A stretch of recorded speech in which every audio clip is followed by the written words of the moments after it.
शांति।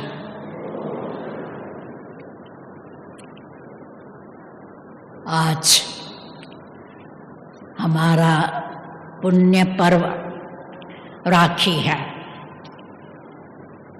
तो इस पर्व के निमित्त आप सभी को बहुत बहुत बधाइयाँ हो, बधाइयाँ हो, बधाइयाँ। आज सतगुरुवार भी है और हमारा भारत का स्वतंत्र दिन भी है। तो आज जैसे 3 पर्वों का संगम है, तो आप युगलों का बहुत सौभाग्य है जो इस शुभ पर्व पर यहाँ मधुबन में आप उपस्थित है।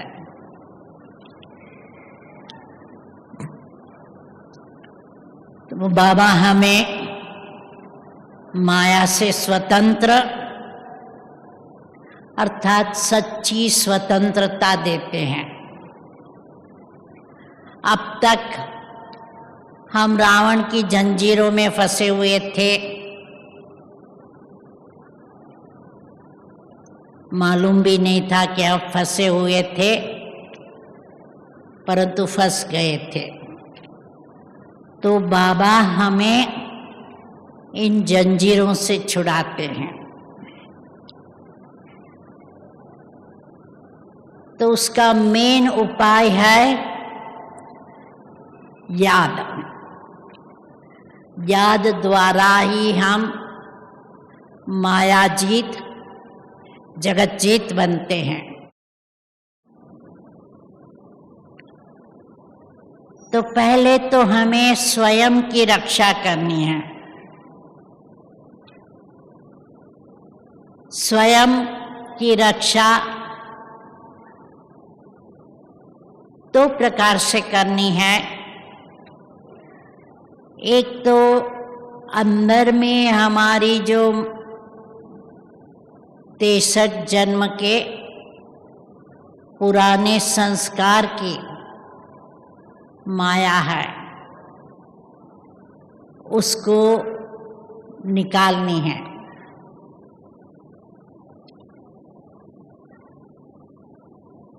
देभान के वश हम 63 जन्म से विकारों में फंसे हुए थे। सबसे बड़ा काम महाशत्रु है, उसको तो आप सभी ने जीत लिया, स्थूल रूप से तो जीत लिया, परंतु सूक्ष्म में भी देखना है कि हमारी दृष्टि वृत्ति पवित्र रहती है। लौकिक स्मृति से अभी अलौकिक स्मृति आ गई है। 1-2 को पति पत्नी समझते हैं या भाई भाई समझते हैं, क्योंकि आत्मा रूप में तो हम भाई भाई है। भाई बहन की भी दृष्टि ना हो, शरीर को देखना ही नहीं है, पुराने शरीर से, पुराने संबंध से मर जाना है, अर्थात नष्टो मोह होना है। तो देखना है हम कहाँ तक नष्टो मोहा बने हैं। जरा भी किसी में मेरापन है, देह में भी ना हो, देह भी बाबा की सेवा में लगा दिया है, तो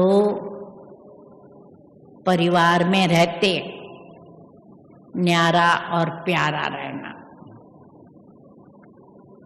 प्यार भी हो सबसे, परंतु न्यारा भी हो। क्योंकि देह भान ये है सब विकारों का मूल। इसलिए दैहिक वृत्ति की अभी राख करना है, पूरा जलाकर राख कर देनी है। क्योंकि क्या है, माया को हम डंडा मार के बेहोश कर देंगे तो क्या होगा, थोड़ा समय तो बेहोश रहेंगी, परंतु फिर जाग जाएंगी। परंतु यदि उसको ज्वालामुखी योग से भस्म कर देंगे, राख हो जाएंगी, तो वो राख से फिर माया उत्पन्न नहीं हो सकती। नहीं तो जरा भी देहभान की वृत्ति रही तो एक न एक विकार आएगा। तो देखना है कि हमारी हर एक के प्रति भाई भाई की दृष्टि वृत्ति रहती है। परिवार में बच्चों को देखकर, माँ बाप को देखकर, पति पत्नी को देखकर ये बुद्धि में रहता है कि ये भी हमारे अलौकिक भाई है। मेरेपन से और मैंपन से बिल्कुल छुटकारा पाना है। अहम का अंश ना रहे, कोई भी बात का घमंड ना रहे।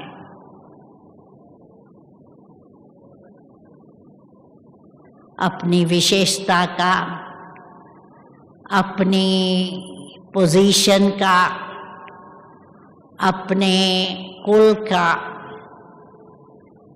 धन का, अपने रूप का,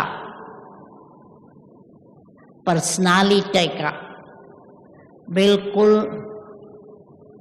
अहम ना हो, नशा ना हो।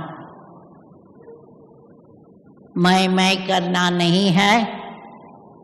जब मैं बोलते हैं मैं आत्मा हूं, जब मेरा कहते हो बुद्धि में याद करो मेरा तो एक शिव बाबा, दूसरा न कोई। तीसरा मुख्य विकार है क्रोध। क्रोध का भी अंश न हो। स्थूल रूप से तो मारपीट नहीं करनी है किसी को भी, चाहे अपने बच्चे भी है, चंचलता करते हैं, चाहे नौकर चाकर है, चाहे अपने अंडर काम करने वाले हैं, उन पर गुस्सा नहीं करना है, हाथ नहीं उठाना है, चिड़चिड़ापन भी ना हो। और ऐसे भी ना कि बाहर से तो क्रोध ना करे पर अंदर से जलते रहे, तो वो तो और भी नुकसान करने वाला है। अंदर में गुस्सा दबा के रखेंगे ना, बीमार हो जाएंगे। और वो अंदर में रखा हुआ गुस्सा कभी न कभी बाहर आ जाएगा। वो जैसे प्रेशर कुकर है ना, हाँ, उसका प्रेशर यदि हल्का नहीं करेंगे तो क्या होगा, फट जाएगा। उसी रीत से क्या होता है, कभी कभी हम गुस्सा दबा के रखते हैं, फिर 2-4 बार दबा के एकदम गुस्से में आकर खूब बोल लेते हैं, तो ये भी ना हो। और कई बार क्या करते हैं, गुस्से में गुस्सा आया तो हम कहेंगे जो करना है करो, मुझे नहीं पूछो, मैं साथ नहीं दूंगा, तुमको जो करना है, जैसे करना है, जब करना है करो। मतलब फिर सहयोग नहीं देते हैं, राय नहीं देते हैं। तो ये भी ना हो। और कई बार ऐसा मन में गुस्सा होता है ना, तो हम क्या करते हैं, बोलते करते नहीं हैं, पर वो व्यक्ति सामने आएगा ना तो जैसे देखा ही नहीं उस तरफ से चले जाएंगे, दूसरे तरफ से, कि सामने देखेंगे, आंखें मिलानी पड़ेंगी, ओम शांति करना पड़ेगा या नमस्ते करना पड़ेगा, इसलिए जैसे देखा ही नहीं, उल्टे रास्ते पर चले जाएंगे। तो ये भी ना हो, मन में भी किसी के प्रति गुस्सा ना हो। फिर चौथा है लोभ। जिनको लोभ होगा वो खूब संग्रह करता जाएगा, नई नई चीजें लेता जाएगा, पुरानी भी संभाल के रखेगा। और मनहूस होगा, कोई भी दान पुण्य या कुछ लेने आएगा तो मजबूरी से देगा या बहुत थोड़ा कुछ देगा। और लोभी कभी संतुष्ट नहीं होंगे। 1 लाख है तो कहेंगे 10 लाख चाहिए, 10 लाख है तो कहेंगे 1 करोड़ चाहिए। 1 मकान है तो कहेंगे ये मकान तो छोटा है, अभी बड़ा चाहिए। 1 कार है तो कहेंगे ये तो पुरानी हुई है, अभी नहीं चाहिए। तो वो कभी संतुष्ट नहीं, चाहिए कि उनको बीमारी। फिर खाने में भी लोभ होगा। हाँ, तो अच्छी चीज देकर खूब खा लेंगे, अच्छी नहीं लगेंगी तो कहेंगे भूख नहीं है। डायबिटीज है, मालूम है मीठा नहीं खाना चाहिए, तो भी खा लेते हैं। तो जबान पर कंट्रोल नहीं, स्वादेंद्रिय पर कंट्रोल नहीं। तो ये देखना है कि इच्छा मात्रम अविद्या होनी चाहिए। लोभ का सूक्ष्म रूप है इच्छा है, अच्छा लगता है, तो ये भी ना हो। सब कुछ अच्छा है, जो भी मिला है अच्छा है, ऐसा नहीं उससे बढ़िया चाहिए।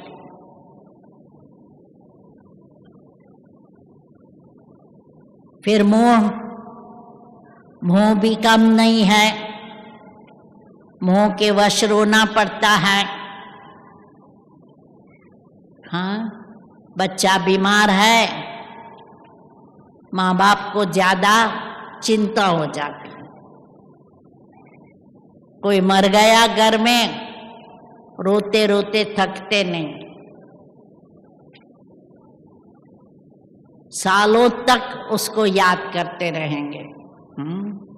बाबा कहते हैं देखो, लौकिक को भूलते नहीं और पारलौकिक बाप इतना कुछ देते हैं, अविनाशी खजाना, उसको भूल जाते हैं। तो ये देखना है कि हमें ज्ञान के और योग के अस्त्र शस्त्र यूज करने हैं, जिम्मेवारी निभाओ। अपने को गृहस्थी नहीं समझो, ट्रस्टी समझो। बाबा का परिवार है, बाबा ने ये जिम्मेवारी दी है, उसको निभाना है। बाल बच्चे बुजुर्ग माँ बाप उनको छोड़ के चले नहीं जाना है, उनकी जिम्मेवारी निभाओ, परंतु बाबा के बच्चे हैं ऐसे समझकर नहीं कि मेरे है। फिर ईर्ष्या ना हो, क्योंकि क्या होता है आजकल एक दो से भेंट करते हैं, और यदि कोई हमारे से ज़्यादा होशियार है, धनवान है, स्वरूपवान है, तो उसकी ईर्ष्या आती है। तो ये भी ना हो, ईर्ष्या भी ना हो, क्योंकि ईर्ष्या से क्या होगा, अंदर ही अंदर जलन होगी। परंतु जितना हम रूहानी प्यार रखेंगे एक दो से, क्योंकि आत्मिक वृत्ति रही, बाबा के बच्चे हैं, हमारे भाई बहन हैं, तो देखो जो जिसके साथ अपना प्यार होता है, अपना बच्चा है, माँ बाप पढ़े नहीं हैं पर बच्चे ज्यादा पढ़ते हैं तो क्या होता है, माँ बाप बहुत खुश होते हैं और भी नशा चढ़ता है कि मेरा बच्चा नंबर 1 ले आया है, मेरा बच्चा डॉक्टर बना, वकील बना, स्पोर्ट में होशियार है तो उसका नशा रहेगा। तो इस रीति से औरों की जो विशेषता है उसको एप्रिशिएट करो, उसका गुणगान करो, उसकी ईर्ष्या करके उसको नीचे लाने की कोशिश नहीं करो, क्योंकि ईर्ष्या जो होंगी ना तो कहेंगे हाँ तुम बहुत उसको अच्छा समझता है पर इसमें ये अवगुण है, ये खामी है, ये खामी है, ये कमी है। तो उससे क्या होगा, फालतू संकल्प चलेंगे कि कैसे उसको दूसरों की नजर में गिराए। तो ये हमारे में ना हो, ईर्ष्या अलबेलापन ना हो, क्योंकि जो अलबेले होते हैं ना उनको समय, धन, शक्ति, संकल्प की वैल्यू नहीं रहती और उसको गंवाते हैं। हाँ, सिर्फ धन की वैल्यू नहीं है आजकल, परंतु ब्राह्मणों के समय की भी वैल्यू है। फालतू समय हमको गंवाना नहीं है। इकोनॉमी से संकल्प भी, जो शुद्ध संकल्प है, शुभ भावना है, वही रहे। व्यर्थ संकल्प, नेगेटिव संकल्प ना हो।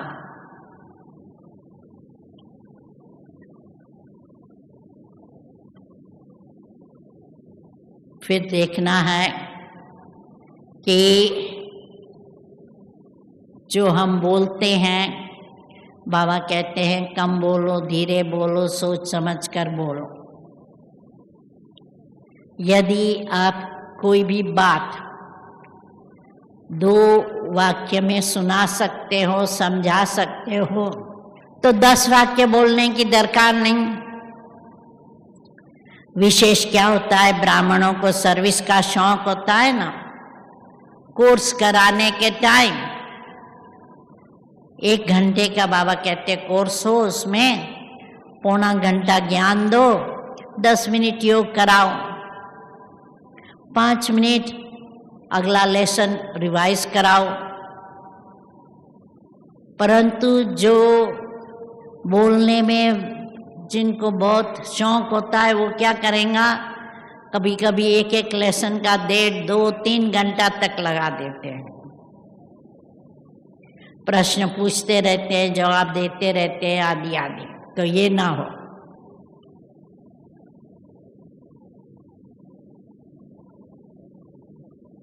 धन भी इकोनॉमी से, क्योंकि हमारी लाइफ सिंपल है। दुनिया में नई नई चीजें, नई नई फैशन, नई नई टेक्नोलॉजी आती रहती है, परंतु ऐसे नहीं कि हम उसमें अपना समय गंवाएं, उसके हम आदती बन जाए। क्योंकि आजकल क्या है, सबसे बड़ी और बुरी आदत है ब्राह्मणों में इंटरनेट, सोशल मीडिया, फेसबुक, उसमें इतना समय गंवाते हैं फालतू। रात को 11-11, 12-12 बजे तक चलाते रहते हैं। तो ये भी हमारी बुरी आदत छोड़नी है। तो देखना है आलस्य भी ना हो, क्योंकि जो आलसी है ना, वो सोचते आज नहीं कल करेंगे, कल उनकी आज कभी आती नहीं, कल रोज कल करते काल खा जाएगा। इसलिए बाबा कहते हैं कल मत करो, जो करना है आज करो, अभी करो। क्योंकि कई बार आलसी लोग हैं ना, उनको सुख सुविधा के साधन चाहिए, बैठे रहेंगे आराम कुर्सी में, और कुछ काम करने आए कहीं बात आएंगी, कहेंगी मैं थका हुआ हूँ, मैं बीमार हूँ, टांगे दर्द करती है, कमर में दर्द है, आदि आदि। तो ये बहानेबाजी नहीं करो, क्योंकि जो करेंगे हमारा भाग्य बनेगा। हम औरों के ऊपर तो कोई उपकार नहीं करते हैं, इसलिए उमंग उत्साह में रहना है कि अभी हमारा समय है अपना 21 जन्मों का भाग्य बनाने का। तो इसलिए आलस्य नहीं करना है, और किसी से वैर भाव नहीं रखना है। घृणा ना हो, वैर भाव ना हो, हर एक से साथ आत्मिक प्यार हो। कोई कितना भी गाली देवे, हमें उनके लिए शुभ भावना रखना, बदला लेने की भावना न हो। बाबा कहते हैं बदला नहीं लो, बदल के दिखाओ। तो हमें अपने से उनके साथ मैत्री भाव रखनी है। बाबा कहते हैं निंदा जो हमारी करे, मित्र हमारा हो। तो इसलिए उनके साथ भी मैत्री भाव रखो, उनको भी मदद करो, तो क्या होगा, उनका हमारे लिए ऑटोमेटिक प्यार हो जाएगा। तो इसलिए देखना है कि हमारे ये सब जो मेन 10 विकार है, उसके भी जो सूक्ष्म विकार है, क्योंकि काम विकार का सूक्ष्म विकार है फैमिलियरिटी, नाम रूप में फंसना, आकर्षित होना, प्रभावित होना, ये कुछ न हो।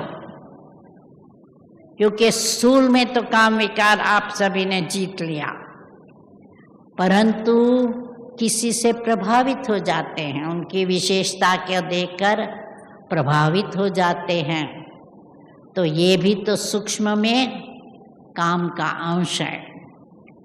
क्योंकि जिनको जो विशेषता मिली है, बाबा से मिली है। भल ज्ञान के पहले भी उन्होंने कुछ विशेषता थी, परंतु वो विशेषता इतनी ज्यादा नहीं थी। क्योंकि ऑस्ट्रेलिया में कई आर्टिस्ट ज्ञान में आते हैं। अपना अनुभव सुनाते हैं कि ज्ञान के भले वो भल एक्टर्स थे, गायक थे, परंतु ओपनिंग डे के लिए नर्वस हो जाते थे, क्योंकि काफ़ी पत्रकार वगैरह उनका इंटरव्यू लेते थे और फीडबैक देते थे पत्रों में अपने, तो इसलिए थोड़ा नर्वस हो जाते थे। पर अभिज्ञान के बाद वो नर्वस नहीं होते हैं, और भी जो कोई नर्वस होते हैं ना, उनको भी हिम्मत दिलाकर उनकी आर्ट को स्टेज पर ठीक रीति से एक्सप्रेस करने की हिम्मत देते हैं।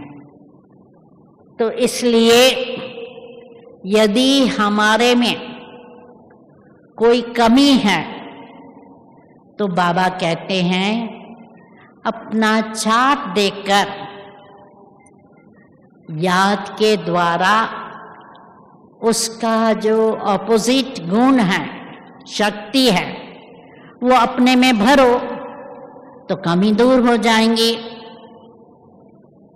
यदि देह अभिमान है, देही अभिमानी बनो। यदि क्रोध है, अपने में शांति और सहनशीलता की शक्ति भरो। यदि लोभ है, संतुष्टता भरो, क्योंकि ज्ञान कहता है कि सतयुग में तो हमको सब कुछ मिलेगा। इतने गहने होंगे लक्ष्मी नारायण को, रोज नए अच्छे अच्छे कपड़े होंगे, खाने में भी 36 प्रकार का भोजन होगा। तो जब ये बुद्धि में होगा कि कल हमको इतना अविनाशी खजाना मिलेगा, वस्त्र, आभूषण, विमान, सब कुछ होगा, तो आजकल की कार, मोटर बाइक आदि आदि का फिर शौक नहीं होगा। तो स्व की रक्षा करने के लिए अंतर्मुखी होके चेक करना है कि कहाँ माया, पुराने संस्कार, पुरानी आदत, पुरानी रीति रस्म अनुसार तो नहीं चलती है। तो ज्ञान से हमें अपने आप को चेक करना है, क्योंकि माया बहुत चालाक है। वो जब देखती है कि हम जरा सावधान कम है तो हमारे ऊपर हमला करेंगे। इसलिए हमेशा हमारा ज्ञान का तीसरा नेत्र और परखने की शक्ति मजबूत रखनी है, ताकि हम माया को देखकर दूर से ही भगा देवे। और यह द्वारा हमें अंदर शक्ति भरनी है, ताकि वो शक्तियों से जो हमारी पुरानी कमजोरी है, विकारी संस्कार है, वो हम नष्ट कर सके। तो जितना जितना हम मर्यादाओं पर चलेंगे तो उससे क्या होगा, मर्यादाओं पर चलने से हम अपनी रक्षा कर सकेंगे। तो सबसे पहली ब्राह्मणों की मर्यादा है अमृत वेले उठना। उसमें हमारा अलबेलापन या आलस्य ना हो, क्योंकि क्या होता है कि कभी कभी हम बैलेंस नहीं रखते हैं, रात को देरी से सोते हैं, तो नेचुरली है रात को देरी से सोएंगे, सवेरे उठने में सुस्ती आएंगी, थकावट लगेंगी। तो इसलिए हमारा टाइम टेबल हमको ठीक रखना है। 10 साढ़े 10 तक सो जाना है, 3:30-4 तक उठ जाना है और पौना घंटा एकदम एकाग्रता से बाबा को याद करना है। ऐसे नहीं नियम से उठकर बैठकर जुटका खाना, परंतु एकाग्र होके एक बाबा के प्यार में लवलीन होकर बैठे। दूसरा, मुरली जरूर सुननी है, पढ़नी है। बाबा कहते थे जब तक मुरली नहीं सुनी है, पढ़ी है, तब तक ब्रेकफास्ट नहीं। पहले आत्मा को भोजन कराना है, फिर शरीर को भोजन कराना है। इसलिए ये अपना जो नियम है वो पक्का रखना है। कुछ भी हो जाए, मुरली सुनने पढ़ने के बगैर ब्रेकफास्ट नहीं करना। तीसरा, हमें ये ध्यान रखना है कि हमारा जो भी हम कर्म करते हैं, कर्म के समय योग रहे। सिर्फ कर्म नहीं करना है, कर्म योग हो, क्योंकि गृहस्थी है, जरूर नौकरी धंधा घर का काम काज करना होता है, सब कुछ करो, परंतु बाबा की याद में रहकर, आत्मिक श्रुति में रहकर। मेरा नहीं समझना है, बाबा का घर है, बाबा का परिवार है।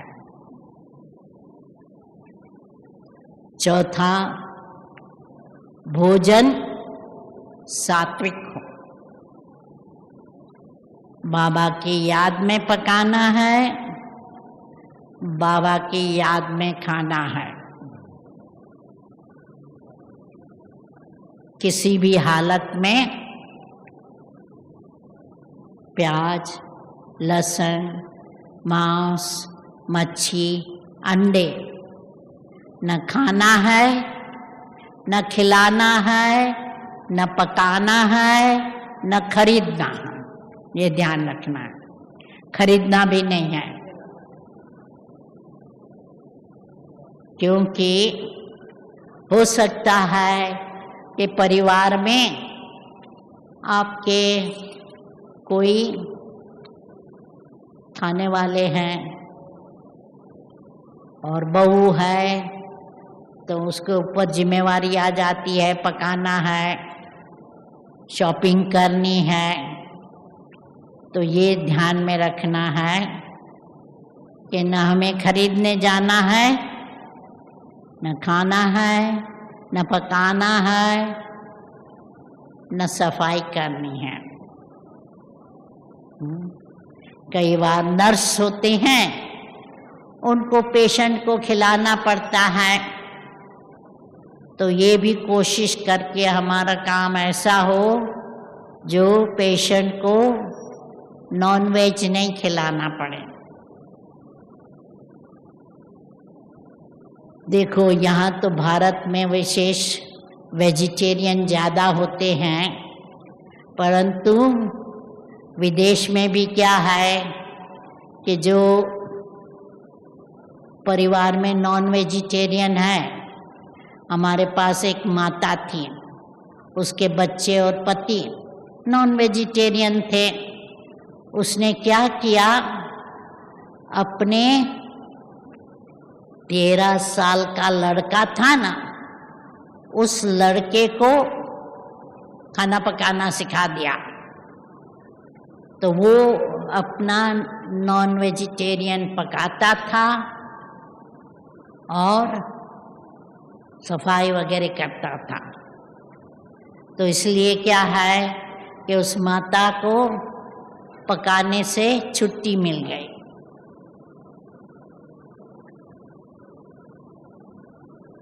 इतने तक कि कईयों ने क्या किया, क्योंकि विदेश में तो ज़्यादातर नॉन वेज होते थे तो उन्होंने क्या किया, 2 किचन बना दिए। एक किचन घर के अंदर, दूसरा घर के बाहर, और एक में नॉन वेज बने, दूसरे में वेजिटेरियन बने। तो उनका फ्रिज अलग, कुकर अलग, बर्तन अलग। तो इसलिए क्या है कि जितना नियमों का पालन करते हैं ना, तो उससे क्या होता है कि अपने में वो ताकत भरती है। नियम भंग करने से, मर्यादा भंग करने से अपने में ताकत नहीं आती। तो इस पर ध्यान रखना है खाने पीने में। फिर पहरवाइश में भी हमको ध्यान रखना है कि हम मर्यादा युक्त कपड़े पहने। क्योंकि कई बार क्लास में तो चलो मर्यादा युक्त पहनते हैं, पर बाहर जाते हैं तो बाहर वालों जैसे बन जाते हैं। तो ये नहीं होना चाहिए। चाहे घर में है, चाहे फंक्शन में जाते हैं, चाहे क्लास में जाते हैं, अपना मर्यादा युक्त वस्त्र होना चाहिए। क्योंकि आजकल लोगों की दृष्टि वृत्ति अच्छी नहीं है। चाहे आजकल तो समाचार ऐसे आते हैं, 80 साल की बूढ़ी के ऊपर भी व्यभिचार करते हैं, रेप करते हैं। तो ऐसे नहीं समझना कि हम तो शादीशुदा है, 40-50 वर्ष की उम्र है, हमारे तरफ किसकी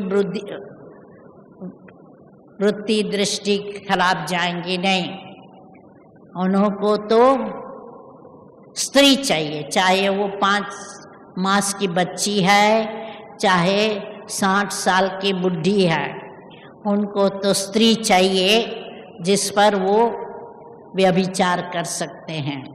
इसलिए उनकी दृष्टि वृत्ति खराब न हो, इसलिए हमें भी मर्यादा युक्त वस्त्र पहनने हैं। फिर बोलने चालने में भी मर्यादा हो, मैनर्स हो। क्योंकि बाबा हमें राजयोग सिखाते हैं राजा बनने के लिए। तो राजाओं का बोलना कैसा होता है? कम बोलना है, मीठा बोलना है, धीरे से बोलना है, एसेंसफुल, सारयुक्त। बोलने में रफ डफ नहीं, किसी का इंसल्ट नहीं करना है, हर एक को रिस्पेक्ट देके चलना है। और चलने में भी हमारी रॉयल्टी हो। चलते चलते हम जूतों का आवाज ना करें, इतना सॉफ्ट चले ताकि किसी को डिस्टर्ब ना हो। खाने पीने में भी रॉयल्टी हो, क्योंकि बाबा कहते हैं खाने समय बाबा की याद में खाओ। कई है खाते समय भी बहुत बातचीत करते हैं और खाते पीते भी बहुत आवाज करते हैं। चाय गर्म होती है तो हम क्या करते हैं, शू शू करके चाय पीते हैं, कितना आवाज होता है ना। और कई समाज में आदत होती है, खाना खाते हैं तो ऐसे करके खाते हैं तो उसका भी आवाज आता है। तो ये खाने समय भी आवाज न हो, खाना भी टाइम पर आराम से बैठकर खाना है। ऐसे नहीं चलते फिरते फ्रिज खोल के मुंह में कुछ डाल दिया, ये भी रॉयल्टी नहीं है। बस टाइम पर अपना 3-4 टाइम जो भी है टाइम पर खाना खाना है और आराम से बैठकर बाबा की याद में खाना है। तो ये अपनी मर्यादाओं की जितनी मर्यादाओं पर चलेंगे तो क्या होगा, न खुद को माया आएंगी न औरों को माया आएंगी। नहीं तो औरों को भी माया आती है। यदि हम मर्यादा युक्त ड्रेस नहीं पहनते हैं तो औरों को माया लाने के निमित्त बन जाते हैं। तो ये देखना है कि हम अपना समय, शक्ति, धन कुछ न व्यर्थ गंवाएं, न किसी का हमारे प्रति व्यर्थ संकल्प चले कि ये ब्राह्मणों के ऐसे करते हैं क्या, ओम शांति में जाकर गुस्सा करते हैं क्या। तो ये न हो, नहीं तो बाबा का नाम बदनाम होता है। तो हमें यज्ञ की भी रक्षा करनी है। जितना यज्ञ का नियम का पालन करेंगे, श्रीमत पर चलेंगे तो क्या होगा, यज्ञ की रक्षा होंगी। नहीं तो यज्ञ को बदनाम करेंगे ना। सेंटर पर जाकर यदि गुस्सा करेंगे तो घर वाले क्या कहेंगे कि ब्रह्मा कुमारियाँ ये सिखाती है तुमको, तो ब्रह्मा कुमारियों का नाम बदनाम होगा।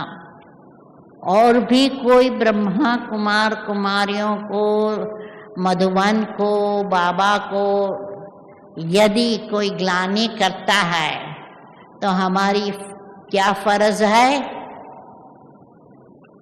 उनको सच्चा बताना कि जो उनकी मान्यता है वो सच्ची नहीं। क्योंकि एक को देखकर, कई बार है एक ने कुछ गड़बड़ की तो सारे यज्ञ को बदनाम करते हैं लोग। तो इसलिए उनको बताओ कि कितनों ने अपने जीवन में फायदा लिया है। पढ़ाई में तो नंबर वार होते हैं, कोई सब तो नंबर 1 नहीं होते हैं। तो उनको कहो, देखो आकर नंबर 1 को देखो, हमारी दादियों को देखो, उन्होंने अपना जीवन कैसा बनाया है। आप नंबर लास्ट वाले को देखकर यज्ञ के ऊपर सर्टिफिकेट नहीं दे सकते। सबको देखना चाहिए, तब आपकी जजमेंट ठीक होंगी। तो इसीलिए यज्ञ का बचाव करना है, यज्ञ की ग्लानि करने वाले को बंद करना है। तो इसलिए हमें यज्ञ की भी रक्षा करनी है। तो रक्षाबंधन के दिन आप अपने से ऐसी प्रतिज्ञा करके जाओ कि हम अभी हमारे पुराने संस्कारों का अंतिम संस्कार करेंगे। कि पुराने संस्कार, आदत, स्वभाव, कर्मेंद्रियों के वश होना, ये नहीं। हम राजयोगी, राजयोग द्वारा अपने पर पूरा कंट्रोल करके दिखाएंगे। एक भी कर्म इंद्रियों के हम वश नहीं होंगे। क्योंकि क्या होता है कि कई बार हम कर्म इंद्रियों के वश हो जाते हैं। आंखें देखती है और चलायमान हो जाती है, ये खावें, ये पहने, ये खरीदे, आदि आदि। क्योंकि दुनिया में माया का पंप तो बहुत है। ऐसे ऐसे नए मशीन आते हैं, ऐसे नए नए सुख के साधन बाजार में रोज नए नए आते हैं, तो ये देखकर हमारे मन लुभायमान ना हो जाए, इसके ऊपर ध्यान रखना है। तो हर कर्मेंद्रिय, चाहे आँख है, चाहे नाक है, क्योंकि कई बार खुशबू आती है, हाँ, पकौड़ा तलता है, खुशबू आती है तो मन हो जाता है चलो पकौड़ा खाएं। तो ये ना हो। कान है, वो चाहता है कि हम नया नया म्यूजिक सुने। कान है, उसको पर चिंतन सुनने की आदत पड़ी है, उसमें इंटरेस्ट आता है, तो उसमें भी हम व्यर्थ समय गंवाते हैं। तो परमत, परदर्शन, परचिंतन में हमें अपना समय व्यर्थ नहीं गंवाना है, शक्ति नहीं गंवानी है। जबान है, वो जबान डबल काम कर सकती है। यदि हम मिठास से, प्रेम से बोलते हैं, किसी को भी वश कर सकते हैं, शत्रु को भी मित्र बना सकते हैं।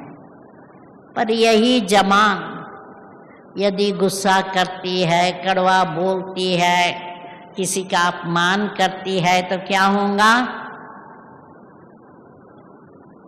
हमारे परिवार को भी हम शत्रु बना देंगे। इसलिए हमारा उस पर भी पूरा कंट्रोल होना चाहिए। और स्पर्श इंद्रिया, हाँ, ये हमको तो बहुत सॉफ्ट कपड़ा चाहिए।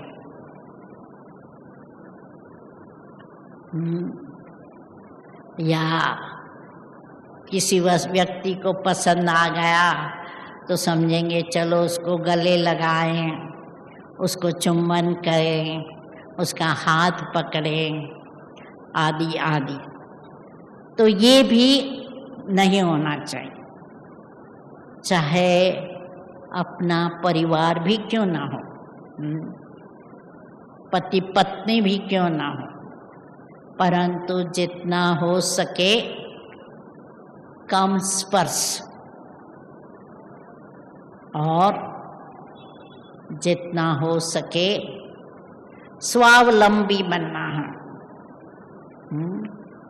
औरों के ऊपर हमें आधार नहीं रखना है। तो इस रीति से रक्षाबंधन के दिन बाबा हमें रक्षा करते हैं। जब भी भक्तों पर भीड़ पड़ती है, क्या है, यदि भगवान को याद करते हैं, भगवान मदद करते हैं। उसमें भी विशेष बच्चों को, क्योंकि बाबा ने कहा है मेरे बच्चे मैं बैठा हूँ, चिंता नहीं करो। तो हमने देखा है कैसी भी परिस्थिति है, बाढ़ है, भूकंप है, सुनामी है, बाबा के बच्चे सेफ रहते।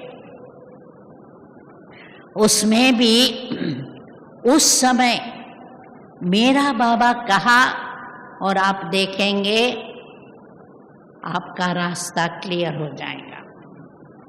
क्योंकि हमने तो कई भाई बहनों को देखा है, कार सामने सामने से टकराती है, कार एकदम खत्म हो जाती है, और ब्राह्मण ड्राइवर यदि उस समय बाबा को याद करता है तो क्या होता है, बहुत सूली से कांटा, उसकी ऐसी रक्षा हो जाती है। सुनामी में कई भाई बहनों को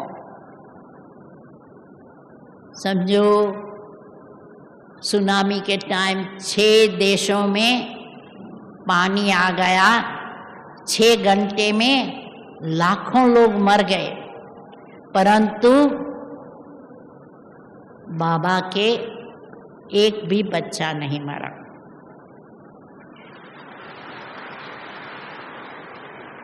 बाबा के घर अर्थक्वेक में, सुनामी में सेफ रहे।